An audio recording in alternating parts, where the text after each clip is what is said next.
ბოლნისის რაიონულ სასამართლოში როშან ისკანდაროვისა და ეთიბარ ისკანდაროვის სასამართლო პროცესი გაიმართა, რომლებსაც ბრალად არჩევნების გაყალბება ედებათ. მათი მომდევნო სასამართლო პროცესი 14 მარტისთვის ჩაინიშნა.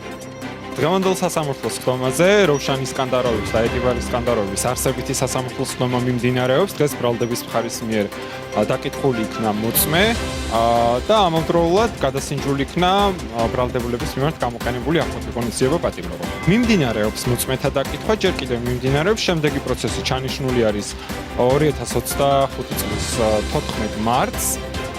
კვლავ ბრალდების მხარის მოწმეები დაიკითხებიან, ჯერ საბოლოო გადაწყვეტილება არ არის მიღებული.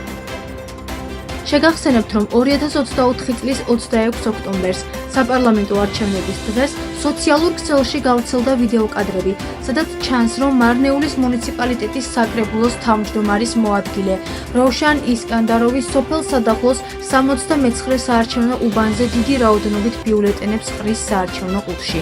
მომხდარის შემდეგ ცენტრალურმა საარჩევნო კომისიამ უბნის ფუნქციონირება შეაჩერა და იქ არსებული ბიულეტენები გააუქმა. 31 ოქტომბერს კი როშან ისკანდაროვი და მისი ბიძაშვილი ეთიბარ ისკანდაროვი დააკავეს.